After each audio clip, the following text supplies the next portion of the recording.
Praise the Lord दोस्तों, फिर एक बार आप सभी का स्वागत है। आइए देखते हैं परमेश्वर एक वचन जो है मुझसे और आपसे क्या कहता है। परमेश्वर जो है अपने वचन से बात करता है। जो कुछ भी है उसके पास, जो कुछ भी है और जो उसने वादे हमसे किए हैं, सारी सब कुछ जो है उसके वचन में, उसके दिल में क्या है, वो क्या है, वो क्या चाहता है, उसकी पसंद क्या है, नापसंद क्या है, सारी बातों जो है उसके वचन में उसने हमें क्या किया है, हमें दे दिया है। पवित्र आत्मा की प्रेरणा से उसके दास दासियों के द्वारा जो है परमेश्वर ने हमसे बयान किया है। तो पहला यूहन्ना का 1:12 में क्या कहता है? जितनों ने मसीह यीशु को अपना उद्धारकर्ता ग्रहण किया, उसे प्रभु के रूप में स्वीकार किया, बाइबल बताती है उसने उन्हें परमेश्वर की संतान होने का अधिकार दिया है। भाइयों बहनों, इस बात को ध्यान दें, हम कोई एरे गेरे नहीं है। मैं और आप जो हैं जिन्होंने यीशु को अपना जीवन दिया है, यीशु को अपना उद्धारकर्ता स्वीकार किया है, और मैं और आप जो है परमेश्वर की संतान, स्वर्ग और पृथ्वी को रचने वाला परमेश्वर जो है मेरा और आपका पिता है।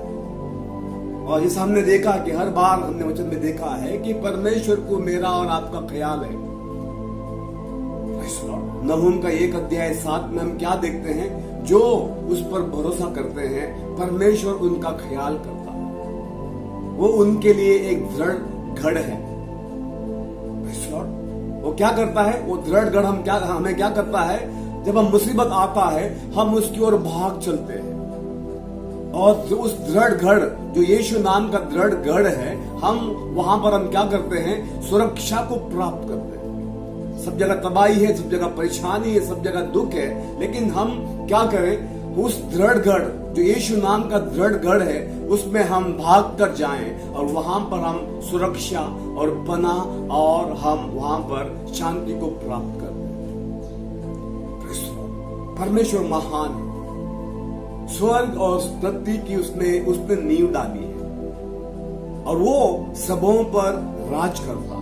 आज हम संसार भर में आज हम देखते हैं कोई भी जो देश है अपने आप को बड़ा बड़ा सुपर पावर कहता है, ये कहता है, वो कहता है। आज सभी जो है घुटनों पर आए हैं, उनके पास कोई भी हल नहीं है इस समस्या का। सभी जो डरे हुए हैं, सभी जो परेशान हैं, लोगों की नौकरियां जा रही हैं, लोग अपने प्रियों को खो रहे हैं इस बीमारी की वजह से। आज भले इंसान कितना भी जो है अपना डींग मारे कि मैं चांद पे पहुंचा हूं, मंगल पे पहुंचा हूं, ये किया है, वो किया है, लेकिन आज जो एक महामारी इस पृथ्वी पर में फैली है, हम इंसान के पास उसका हल नहीं है। सभी जो देश जो है घुटने पर आ रहे हैं और मांग रहे हैं, विनती कर रहे हैं, परमेश्वर से दया की गुहार लगा रहे हैं। तो दोस्तों, हम जान सकते हैं कि इंसान भले कितना भी तरक्की करे, परमेश्वर के मुकाबले हम कुछ भी नहीं हैं। तो इसीलिए यीशु कहता है, हम देखते हैं यूहन्ना का 15 अध्याय में हम क्या देखते हैं? यीशु क्या कहते हैं? मुझसे अलग होकर तुम कुछ भी नहीं कर सकते हो। लॉर्ड, मेरे भाइयों बहनों, परमेश्वर से अलग होकर हम कुछ भी नहीं कर सकते हैं। जो कुछ भी हमारे पास बुद्धि, ज्ञान या तरक्की हमने हासिल किया है वो उसकी देन है। परमेश्वर ने हमें वो बुद्धि दिया है, वो समझ दिया है समय समय पर, और उसी कारण आज इंसान जो है तरक्की कर पाया है। ये भी परमेश्वर की देन है। अगर परमेश्वर इंसान को ये बुद्धि या समझ नहीं देता, इंसान आज इतना तरक्की को हासिल नहीं कर पाता। तो इसीलिए यीशु क्या कहते हैं? मुझसे अलग होकर तुम कुछ भी नहीं कर सकते हो। कितना खास करके आज के माहौल में ये कितना सच है, कितना हकीकत है कि परमेश्वर के बिना, परमेश्वर की मदद के बिना हम और आप या इंसान जो है, सरकार हो, राजा हो, नेता हो, वैज्ञानिक हो, कोई भी हो, परमेश्वर से अलग होकर या परमेश्वर की मदद के बिना जो है कुछ भी नहीं कर सकते हैं। इसलिए बहुत जरूरी है परमेश्वर को हम महिमा दें। हर वक्त, हर पल, हर घड़ी हम परमेश्वर को महिमा दें। इसलिए हम किताब में देखते हैं, रोमियो का 1 अध्याय में देखते हैं, इंसान ने परमेश्वर को महिमा नहीं दी। उस अविनाशी परमेश्वर को नाशवान चीजों में डाल दिया। और जो परमेश्वर है, महिमा का वो राजा है, सृष्टि करता है, जिसने स्वर्ग और पृथ्वी और जो कुछ उसमें है उसको रचा है, उस परमेश्वर को उसकी महिमा के अनुसार हमने उसे स्थान नहीं दिया। तो इसीलिए आज हमसे क्या देखते हैं, परमेश्वर है लेकिन ज्यादातर लोग जो हैं परमेश्वर को महिमा नहीं देते हैं। हर जगह पाप है, हर जगह गंदगी फैली हुई है, खून खराबा, एबॉर्शंस, गंदे काम, ये सारी बातें हैं। जब ऐसे पाप और गंदगी संसार में फैलती है तो बाइबल क्या बताती है कि बीमारियां फैलती हैं, परेशानियां फैलती हैं। तो जिम्मेदार कौन है इन सब के लिए? इंसान है, परमेश्वर नहीं। क्योंकि वचन में क्या लिखा है, जो इंसान बोता है उसी को वो कटनी करता है। तो इसलिए खास करके हम जो बच्चे हैं, परमेश्वर के जो बच्चे हैं, हम ध्यान दें हम क्या बो रहे हैं।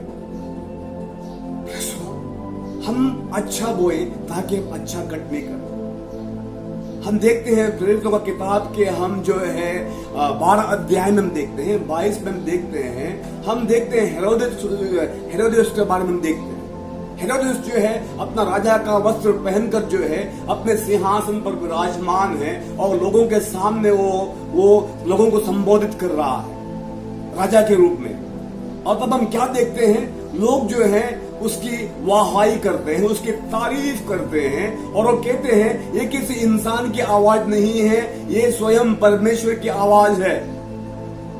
तो दोस्तों इस बात को ध्यान दें आप, हेरोदेस को कहना चाहिए था, आप ऐसा ना कहें मैं एक आम इंसान हूं, मुझे परमेश्वर का स्थान ना दे। उसने ये नहीं किया, लेकिन वो इंसानों के तारीफ में जो है फूल गया और इंसान की तारीफ में जो है वो ऊपर चढ़ गया और उसने परमेश्वर को महिमा नहीं दी।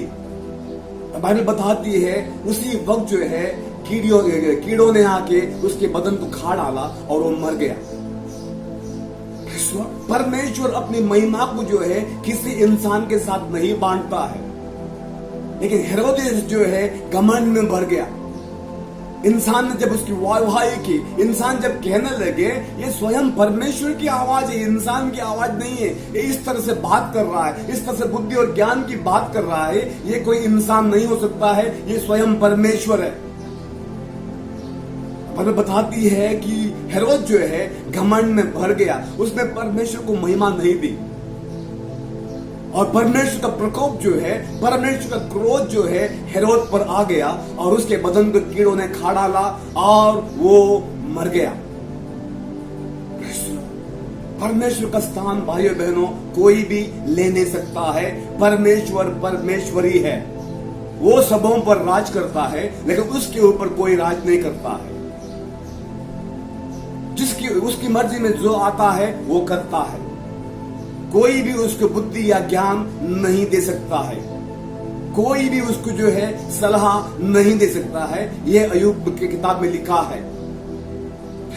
उसी से हम बुद्धि को प्राप्त करते हैं, उसी से हम ज्ञान को प्राप्त करते हैं, उसी से हम समझ को प्राप्त करते हैं, लेकिन उसे ज्ञान या समझ या बुद्धि जो है कोई दे नहीं सकता है, वो सबों पर राज करता है।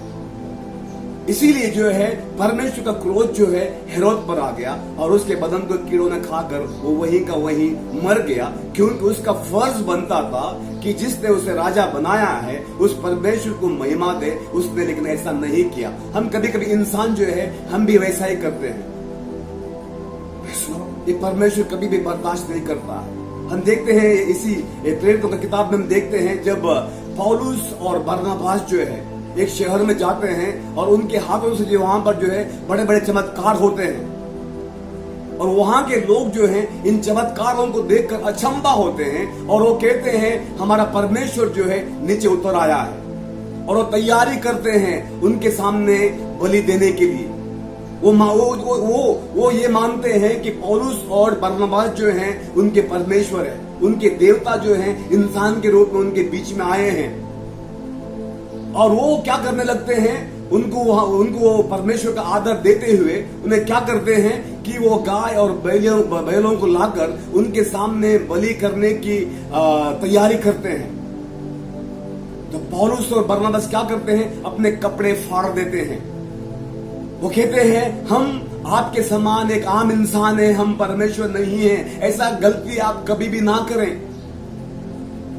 देखिए दोस्तों, फर्क देखिए, जो एक इंसान या दो इंसान जो परमेश्वर का भय मानते हैं, और यहां पर हेरोद है जो परमेश्वर का भय नहीं मानता है। वो सोचता है जो कुछ भी वो है अपने बुद्धि और अपने ज्ञान के बदौलत है। लेकिन यहां पर जो है पौलुस और बरनबास जो हैं लोगों को कहने लगते हैं, रोते हैं, अपने कपड़ों को फाड़ देते हैं इस दुख में कि आप हमें परमेश्वर का स्थान ना दें, क्योंकि हम जो है आपके समान एक आम इंसान है। ऐसा कभी आप ना करें, कभी गलती ना करें। तो इसलिए परमेश्वर भाइयों बहनों परमेश्वर है, हम इंसान जो है कभी भी उसका स्थान नहीं ले सकते हैं। लेकिन मेरे और आपके लिए आदर की बात है कि परमेश्वर मेरा और आपका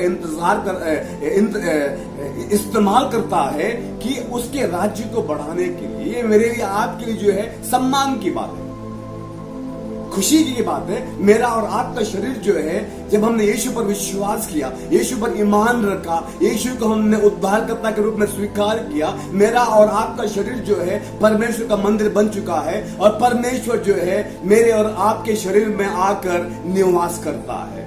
और ये हाथ, ये आंखें, ये जबान जो है, दिल जो है उसका दिल बन जाता है जब हम उसे परमिशन देते हैं, उसे इजाजत देते हैं। प्रभु, ये शरीर जो है आपका मंदिर है, जो आपको करना है, जहां आपको ले जाना है, इस मंदिर के इन हाथों के द्वारा, इन आंखों के द्वारा, इन कानों के द्वारा, प्रभु इन पैरों के द्वारा जो आपको करना है आप कीजिए।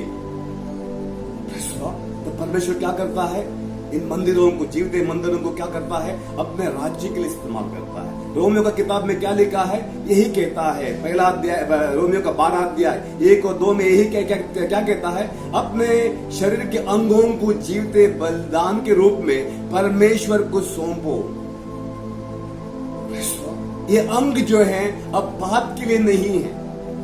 जब हम परमेश्वर को जानते नहीं थे, ये अंग पाप करने के लिए फुर्तीले थे। लेकिन जब हमने परमेश्वर को जाना है या परमेश्वर ने हमें चुना है, अब ये अंग हो जो है परमेश्वर की महिमा के लिए, परमेश्वर के राज्य के लिए है, परमेश्वर के राज्य को बढ़ाने के लिए। तो इसलिए हम कभी ना भूलना है कि परमेश्वर परमेश्वर है, इंसान इंसान। तो इसलिए हम कभी भी हम घमंड से ना बढ़े।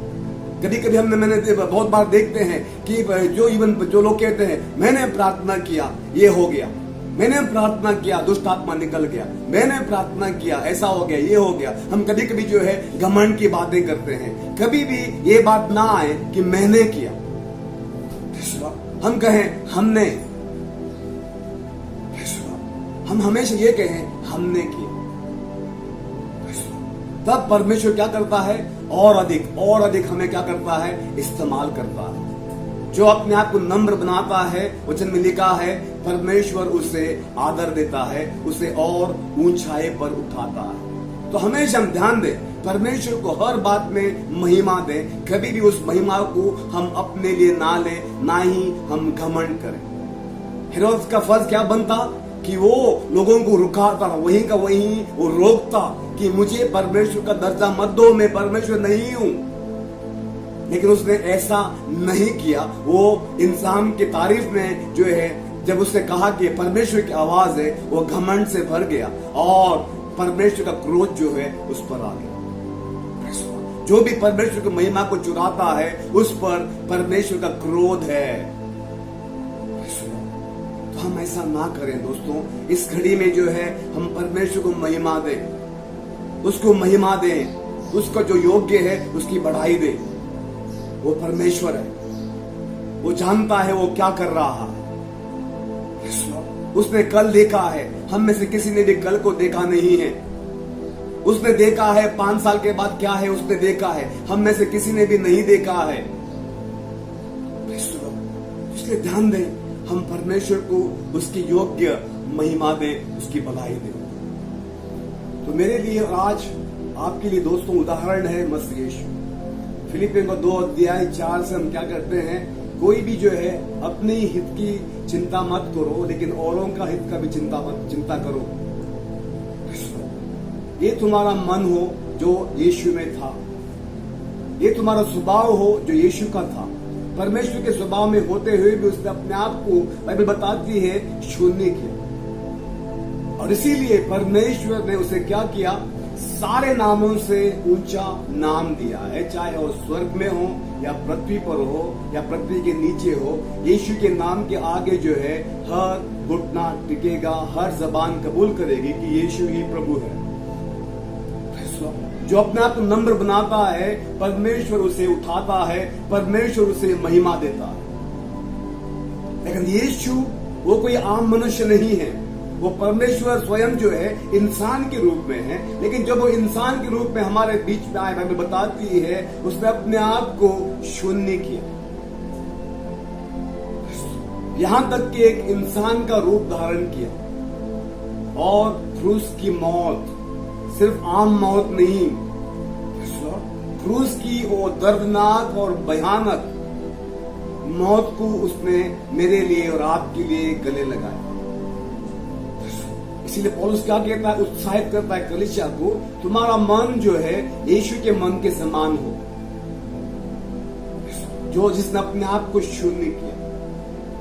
अगर यीशु ये कर सकता है तो मेरे भाइयों बहनों, मैं और आप क्या हैं? इस मिट्टी के पुतले में हम रहते हैं। अगर परमेश्वर का सांस जो है इस मिट्टी के पुतले से चला जाएगा, हम मिट्टी में मिल जाते हैं। हम क्या हैं? हमारे पास घमंड करने के लिए क्या है? हमारे पास ढींग मारने के लिए क्या है? कुछ है? कुछ नहीं। ये सांस चली जाती है, हम कुछ नहीं, खत्म हो जाते हैं। जिस तरह से यीशु क्या कहते हैं, उस फूल के समान, जैसे कि धूप आ जाता है, वो मुरझा जाता है, फिर से कोई याद नहीं करता। तो जो कुछ भी आज है, ये परमेश्वर की आज हम बदौलत हैं। तो जब तक सांस चल रही है, हम परमेश्वर की महिमा करें। हर दिन जो है, हर पल जो है, हम परमेश्वर की महिमा के लिए हम जिए। हमारे द्वारा, आपके द्वारा उसका राज्य बढ़े, उसकी इच्छा हो, उसकी महिमा हो। ये यीशु क्या कहते हैं, मैं अपनी मर्जी करने नहीं आया हूं, लेकिन जिसने मुझे भेजा है, मैं उसकी मर्जी करने आया हूं। पौलुस भी क्या कहता है, गलतियों का 2 अध्याय में हम क्या देखते हैं कि मैं अपने लिए मर चुका हूं, क्योंकि जब मैं पाप के कारण मरा हुआ था, यीशु ने मुझे जिलाया अपनी जान देकर। तो इसीलिए अब मैं अपने लिए नहीं जी रहा हूं। अब मैंने ठान लिया है, अब से मैं उसके लिए जीऊंगा जिसने मुझसे प्यार किया और उसके बदले अपनी जान दे दी है। अब मेरा फर्ज बनता है कि मैं उसके लिए जीऊं। मैं मेरे लिए बहुत जिया, मेरे राज्य को बढ़ाने के लिए, मेरी इच्छा को करने के लिए मैं बहुत जिया, लेकिन अब मैं उसके लिए जीऊंगा। मेरे पास समय बर्बाद करने के लिए समय नहीं है। जो भी मेरे दिन अब हैं, वो सब के सब जो है, मैं उसके लिए जीऊंगा जिसने मुझे चुना है। तो हमारे जीने का मकसद जो भाइयों बहनों यही हो कि जिसने हमें पाप में से, हम जो मरे हुए थे, हमें जिलाया है और फिर से जो है हमें जीवन दिया है, हम उसके, हम अपने नहीं हैं। बाइबल बताती है हम अपने नहीं हैं, हमें खरीदा गया है। मुझे और आपको जो है खरीदा गया है, क्योंकि हम परमेश्वर के लिए बहुत ही कीमती हैं। हम परमेश्वर के लिए बहुत ही चहीते हैं। हम परमेश्वर के लिए बहुत ही जो है चहीते हैं। तो इसीलिए एक अच्छे जौहरी की तरह जो है परमेश्वर जो है हमें और आपको ढूंढ के इस संसार में आया और उसने सबसे बड़ा बोली लगाया मुझे और आपको खरीदने के लिए। जो हमारे लिए सबसे कीमती रहता है, उसके लिए हम कोई भी कीमत देने को तैयार रहते हैं। तो ध्यान दे भाइयों बहनों, परमेश्वर के लिए जो है हम और आप जो है बहुत ही कीमती है और उसने जो है सबसे बड़ा बोली लगाकर जो है मुझे और आपको जो है खरीदा है। इसलिए इब्रानी किताब में क्या लिखा है, जानवर और बछड़ों के लहू से हमारा उद्धार नहीं हुआ है, ना ही सोना और चांदी से हमें खरीदा है। लेकिन मुझे और आपको जो है परमेश्वर का निष्कलंक, निष्पाप और निर्दोष मेमना मसीह यीशु है, उसके पवित्र लहू के द्वारा मुझे और आपको खरीदा गया है। तो मैं और आप जो है परमेश्वर के लिए कीमती है, परमेश्वर के दिल के करीब है, परमेश्वर के हम चहीते हैं, क्योंकि हम परमेश्वर की समानता में और परमेश्वर के स्वरूप में बनाए गए हैं, लेकिन हम पाप में खो गए थे। और परमेश्वर जो हमारा बाप है, असली बाप है, वो मुझे और आप जो उसके बच्चे हैं उन्हें ढूंढ के इस संसार में आया, क्योंकि बाप कभी बर्दाश्त नहीं करता है उसके बच्चे पाप में मरे। यही हम देखते हैं उस उदड़ाऊ पुत्र की कहानी है। हम क्या देखते हैं? बाप इंतजार कर रहा है, बेटा जो है संसार के अय्याशी, संसार के चमक दमक में जो है खो गया है और बर्बादी के रास्ते पर है। लेकिन जब वो मन फिराता है और बाप की ओर आने का वो निर्णय लेता है और वो दूरी से आ रहा है, बाइबल क्या बताती है? बाप राह देख रहा है।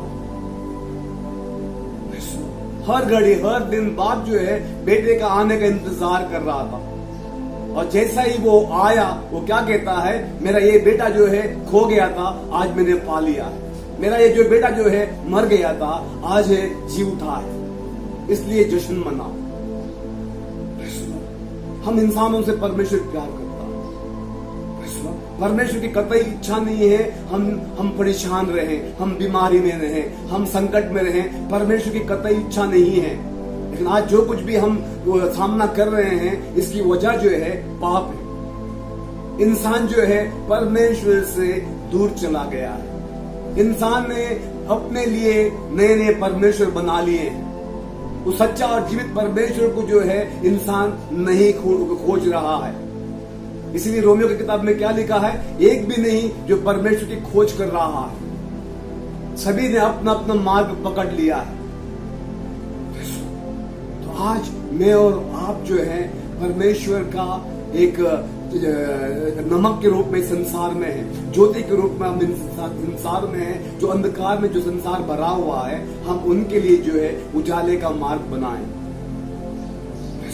जिस तरह से मैं और आप जो पाप में थे, कोई ना कोई हमारे लिए और आपके लिए प्रार्थना कर रहा था, घुटनों पर आकर आंसू बहा रहे थे। हो सकता है हमारे पड़ोसी, हमारे अपने, जिनके द्वारा जो सुसमाचार जो है हमारे पास आया है। तो दोस्तों, आज मेरा और आपका फर्ज बनता है कि हम घुटनों पर आएं और हम हमारे अपनों के लिए, हमारे पड़ोसियों के लिए, हमारे रिश्तेदारों के लिए जो परमेश्वर को जानते नहीं है, उनके लिए हम आंसू बहाएं। जब लिखा है जो आत्माओं को जीतता है वो तारों के समान चमकेंगे। जो आत्माओं को जीतता है, बाइबल बताती है, वो बुद्धिमान है। परमेश्वर की दृष्टि में बुद्धिमान वो है जिसके पास पढ़ाई लिखाई है। वैसा नहीं है। स्वर्ग की बातें अलग है, संसार से वो परे हैं। स्वर्ग की नजर में बुद्धिमान वो है जो आत्माओं को जीतता है, जो अधर्मियों को धार्मिकता के रास्ते पर ले आता है। वो स्वर्ग की नजर में या परमेश्वर की नजर में वो बुद्धिमान है। तो आइए मेरे भाइयों बहनों, अब बहुत ही कम दिन बचे हैं। संसार में जो बातें हो रही हैं, जो घटनाएं घट रही हैं, ये बयां करती हैं कि हमारा प्रभु, हमारा उद्धारकर्ता मसीहा का आने का समय जो है बहुत ही निकट है। अब हमारे पास समय नहीं है बर्बाद करने के लिए, आलसीपन में बिताने के लिए हमारे पास समय नहीं है। तो जितना हो सकता है हम लोगों को मसीह के बारे में बताएं, यीशु के बारे में बताएं, और उन्हें परमेश्वर के राज्य के लिए हम जीते, और परमेश्वर को उन्हें हम तोहफे के रूप में हम भेंट चढ़ाएं। बाकी जो कुछ भी हमारे पास है भाइयों बहनों, सब कुछ यही रह जाएगा। हमारा पैसा, हमारा घर, हमारे पास जो कुछ भी कीमती चीजें हैं, वो सब कुछ जो है यहीं पर रह जाएगा। सिर्फ आत्माएं जो है हमारा पीछा करेंगी स्वर्ग। तो आइए हम जो है इस बात को हम गंभीरता से लें। अब देखिए कितने लोग इस बीमारी से मर रहे हैं। कितने लोग परेशानी में हैं, कितने लोग संकट में हैं, कितने लोग जो है दर्द में, दुख में हैं, पीड़ा में हैं। कोई राह नजर नहीं आ रहा, लेकिन मेरे और आपके पास वो राह है। हमें पता है राह क्या है। तो हमारा फर्ज बनता, आपका फर्ज बनता है कि हम इस राह के बारे में लोगों को बताएं, ताकि जब हम स्वर्ग में मिलेंगे वो हमसे कहें कि मेरे भाई, मेरे बहन, धन्यवाद, आपने मुझे इस राह का विषय में बताया, इसलिए मैं आज स्वर्ग में हूं। ये ना कहें उस धनी इंसान था, वो अब्राहम से कहता है कि लाजरस को मेरे भाइयों के पास भेज, ताकि वो विश्वास करें। कोई मुर्दों में से जाके उन्हें बताएगा, वो विश्वास करेंगे। उस तरह के नौबत ना आए। वो कभी ये ना कहें कि हमारे पड़ोसी, हमारे रिश्तेदार ये ना कहें कि भाई, मेरे बहन, इतने साल हम साथ रहे, लेकिन कभी तूने यीशु के बारे में हमसे कभी नहीं कहा।